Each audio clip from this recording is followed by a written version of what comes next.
नमस्कार साथियों, the nursing academy YouTube channel पर मैं आप सभी का स्वागत करता हूं। साथियों, एक नया नोटिस मैं आप लोगों के लिए लेकर आया हूं, जो आप यहां पर स्क्रीन पर देख सकते हैं। National institute of mental health and neuro sciences अर्थात निमांस जो बेंगलुरु में है, उसके द्वारा पब्लिश किया गया है। आप यहाँ पर इसका नोटिफिकेशन नंबर देख सकते हैं। यह 2023-24 के अंतर्गत है। हालांकि यह 17 जनवरी 2024 को पब्लिश किया गया है। नोटिस है, आप यहाँ पर देख सकते हैं। ये है नोटिस। आइए हम देखते हैं कि आखिर स्टाफ नर्स से रिलेटेड कौन कौन से वैकेंसीज हैं, क्या क्वालिफिकेशन चाहिए, क्या क्राइटेरिया है, किस प्रकार से सिलेक्शन प्रोसेस है, सैलरी आपको क्या मिलेगा, परमानेंट है, कॉन्ट्रैक्ट है, प्रोजेक्ट पर है, सब कुछ हम डिटेल्स में एक एक करके बात करेंगे। स्टार्ट करते हैं। NIMHANS is conducting walk in interview for the following post on contract basis. यहाँ पर आप देख सकते हैं, यहाँ पर क्लियर दे दिया है कि जो पोस्ट है वो कॉन्ट्रैक्ट बेस पर है। For for a government of Karnataka funded project entitled Karnataka brain health initiative. यहाँ पर आप देख लीजिए। तो ये जो है under doctor Suvarna Aladi, professor of neurology and principal investigator, and doctor Girisan, professor of epidemiology, co principal investigator. तो यह जो प्रोजेक्ट है, सबसे पहले मैं आप लोगों को निमांस के बारे में बता देता हूँ कि निमांस जो है भारत सरकार के अंतर्गत नेशनल इम्पोर्टेंस का जो है mental health and neuro sciences institute है, जो भारत सरकार द्वारा पूर्णतः फंडेड है। लेकिन यह जो प्रोजेक्ट है कॉन्ट्रैक्ट बेस पर है, और यह प्रोजेक्ट कर्नाटका गवर्नमेंट द्वारा फंड किया जा रहा है, जिसका नाम है कर्नाटका ब्रेन हेल्थ इनिशिएटिव। तो इस प्रोजेक्ट के लिए कुछ पोस्ट इन्होंने पब्लिश किए हैं, आप यहाँ पर देख सकते हैं। फर्स्ट जो है न्यूरोलॉजिस्ट का है। तो न्यूरोलॉजिस्ट से नहीं, हम जो है स्टाफ नर्स से रिलेटेड जो वैकेंसीज हैं, हम उसके बारे में आप लोगों को बताएंगे। यहाँ पर आप देख सकते हैं जो सेकेंड नंबर है, सीरियल नंबर है, यहाँ पे देखिए न्यूरो नर्स। न्यूरो नर्स की वैकेंसी है। तो नंबर ऑफ जो पोस्ट है एक है। इसेंशियल क्वालिफिकेशन इसके लिए क्या जरूरत है, एमएससी नर्सिंग होना चाहिए और equivalent degree from institute recognized by Karnataka nursing council of India. आपका एमएससी नर्सिंग होना चाहिए या उसके समतुल्य कोई दूसरा डिग्री होना चाहिए जो कर्नाटका नर्सिंग काउंसिल द्वारा अप्रूव किया गया है, रिकॉग्नाइज है, मान्यता प्राप्त है। 2 years experience with care of patients and neurological disorders. आपके पास 2 साल का एक्सपीरियंस होना चाहिए पेशेंट्स का केयर कैसे करते हैं और न्यूरोलॉजिकल डिसऑर्डर से संबंधित। तो ये आपका मेन होना चाहिए। डिजायरेबल एक्सपीरियंस में क्या है, 1 year experience with evaluation and counselling of patients with neurological disorder. अगर आपके पास 1 साल का एक्स्ट्रा आपके पास एक्सपीरियंस है कि इवेल्यूशन और काउंसलिंग कैसे करते हैं पेशेंट्स का जो न्यूरोलॉजिकल डिसऑर्डर से ग्रसित हैं, इससे जो रिलेटेड पेशेंट्स हैं, अगर इस प्रकार का एक्सपीरियंस आपके पास है तो आपको प्रेफरेंस दिया जाएगा। यहाँ पर सैलरी के बारे में हम चलिए बात करते हैं। सैलरी आप देखिए 40,000 पर मंथ आपको मिलेगा। एक मुश्त जो राशि है, कंसोलिडेटेड राशि है, वो आपको दिया जाएगा। मैक्सिमम जो एज लिमिट है 45 ईयर्स है। जो आपका ड्यूरेशन है ये प्रोजेक्ट का 1 ईयर्स के लिए। Initial appointment will be offered for 6 month. जो स्टार्टिंग में आपका जो अपॉइंटमेंट होगा वो 6 मंथ के लिए होगा, जिसको further extension will be based on satisfactory performance, जिसके बाद आपके परफॉर्मेंस के बिहाफ पर इसको बढ़ाया जाएगा। जो आपका की रिस्पॉन्सिबिलिटी रहेगा कि आपको करना क्या क्या है, evolution and care of patients with neurological disorders along with a multidisciplinary team. एक टीम रहेगा जिसके सामूहिक प्रयास से आपका इवोल्यूशन और केयर करना है पेशेंट्स का जो न्यूरोलॉजिकल डिसऑर्डर्स से ग्रसित हैं। Coordinate and provide care for patients with neurological disease along with physician and multidisciplinary team।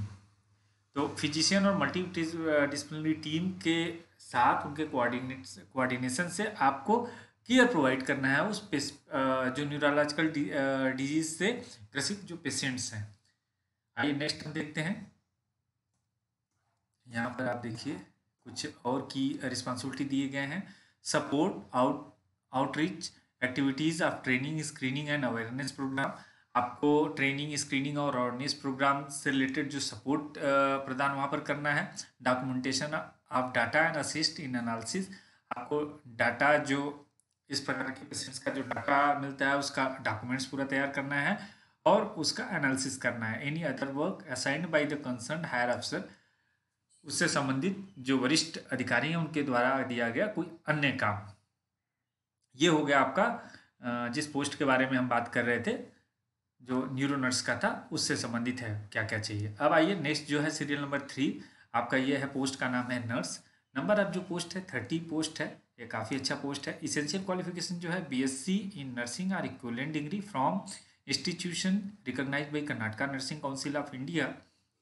If not available GNM can be considered. आपका मिनिमम बीएससी नर्सिंग होना चाहिए, ये बीएससी नर्सिंग के लिए है। अगर नहीं मिलता है तो जीएनएम को भी रखा जा सकता है। डिजायरेबल एक्सपीरियंस 1 ईयर का एक्सपीरियंस होना चाहिए with evolution and counselling of patients with neurological disorder. Neurological disorder से संबंधित जो पेशेंट्स हैं उनके एवोल्यूशन और काउंसलिंग के 1 साल के एक्सपीरियंस है तो आपको प्रायोरिटी दी जाएगी। जो सैलरी है 20,000 पर मंथ मिलेगा। मैक्सिमम एज जो है 45 ईयर्स है। जो ड्यूरेशन है सेम 1 ईयर के लिए है, लेकिन इनिशियल जो अपॉइंटमेंट होगा वो 6 मंथ के लिए रहेगा। फर्दर एक्सटेंड किया जाएगा आपके सेटिस्फैक्ट्री परफॉर्मेंस के बिहाफ पर। जो आपको की रिस्पॉन्सिबिलिटीज़ है उसमें क्या क्या है, evolution and care of patients with neurological disorder along with the multidisciplinary team. Same जो उसमें था, इवोल्यूशन और केयर करना है पेशेंट्स का जो न्यूरोलॉजिकल डिसऑर्डर से संबंधित हैं। Coordinate and provide care for patients with neurological disease along with physician and multidisciplinary team. Multidisciplinary team और फिजिशियन की जो टीम रहेगी उनके सहयोग से उनके साथ कोऑर्डिनेट करके आपको केयर जो न्यूरोलॉजिकल डिजीज से संबंधित पेशेंट्स हैं उनको केयर प्रोवाइड करना है। Support outreach activities of training screening and awareness program, आपको वहीं जो हमने पहले बताया सेम आपको यहाँ पर भी आपको उपलब्ध कराना है। Documentation of data and assist in analysis, जो डाटा का उसको मेंटेन करना है और उसका एनालिसिस करना है, एनालिसिस करने में सहयोग देना है। Any other work assigned by concern higher अफसर, कंसर्न हायर अफसर द्वारा दिया गया कोई अन्य काम। तो ये आपका की रिस्पॉन्सिबिलिटी रहेगा, की रोल। तो ये मेन 2 पोस्ट थे जिसके बारे में। इसके अलावा भी बहुत सारे पोस्ट हैं जो नर्स से रिलेटेड नहीं है, जैसे मेडिकल सोशल वर्कर, फिजियोथेरेपिस्ट, इस तरह के अन्य बहुत सारे पोस्ट हैं।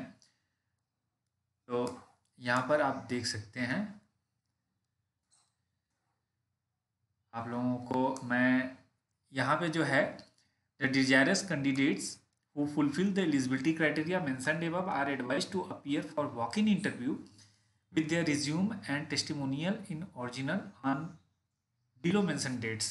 तो आपको जो भी इंटरेस्टेड कैंडिडेट्स हैं जिनके पास मैंने जो क्वालिफिकेशन बताया, जो अधिमानी अर्हताएँ बताई, अगर आपके पास है, एक्सपीरियंस है, आप अपने लेटेस्ट रिज्यूम के साथ अपने ओरिजिनल जो डॉक्यूमेंट्स हैं उसके साथ आप डायरेक्ट इंटरव्यू के लिए अपीयर हो सकते हैं। The interview might continue till late in the evening. जो इंटरव्यू है क्योंकि वो कैंडिडेट्स जितने आएंगे उनके पे डिपेंड करेगा, तो थोड़ा सा शाम तक भी चल सकता है, लेट हो सकता है। Hence candidates are requested to prepare themselves accordingly.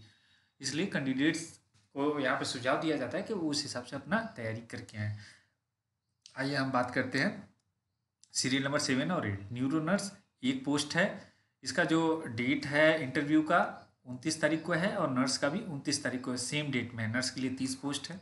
जो आपका वॉक इन इंटरव्यू का जो वेन्यू है, board room 4th floor NBRC building NIMHANS, ये आपका एड्रेस है। जो वेन्यू है जहाँ पर आपका इंटरव्यू होगा। टाइम आपका रिपोर्टिंग टाइम है 9:30 AM। 9:30 से आपका इंटरव्यू स्टार्ट होगा और वो जितने कैंडिडेट्स आएंगे उनके हिसाब से अपना चलता रहेगा। नंबर ऑफ पोस्ट में vary increase decrease depending upon the requirement. यह पोस्ट है लास्ट में घट भी सकता है, बढ़ सकता है, ये डिपेंड करता है इंस्टीट्यूट के ऊपर से। NOC from the principal investigator if working in project, आप प्रोजेक्ट पे काम कर रहे हैं तो आपके प्रिंसिपल इन्वेस्टिगेटर से आपको NOC लेना है। The choice of districts will be based on the individual counselling and on the performance of the candidates in the skill test. जो आपका स्किल टेस्ट होगा उसके बिहाफ पर आपका जो डिस्ट्रिक्ट होगा वो डिस्ट्रिक्ट अलॉट किया जाएगा। यहाँ पर 2 नोट इन्होंने दिया है। The candidate are required to register their names between half an hour before the commencement of जो इंटरव्यू। आप लोगों का रिटर्न नहीं है, इंटरव्यू है। तो जैसा कि रिटर्न इंटरव्यू का टाइम दिया है 9:30 बजे से है, 9:30 से है, तो आप लोग 8 बजे वहाँ पर 8 o'clock मॉर्निंग आप पहुँच जाइए और अपना नाम रजिस्टर्ड कराइए। जो डॉक्यूमेंटेशन है डॉक्यूमेंटेशन को कंप्लीट कीजिए और उसके बाद फिर आराम से बैठ के फिर इंटरव्यू फेस कीजिए। No TADA will be paid for attending the interview या रिटन टेस्ट। आपको इस दौरान कोई भी TADA दे नहीं होगा। आशा करता हूँ हमारा ये वीडियो आपको पसंद आया होगा। पसंद आया लाइक कीजिए, शेयर कीजिए, सब्सक्राइब कीजिए। बने रहिए हमारे साथ the nursing academy YouTube channel पर। Thank you.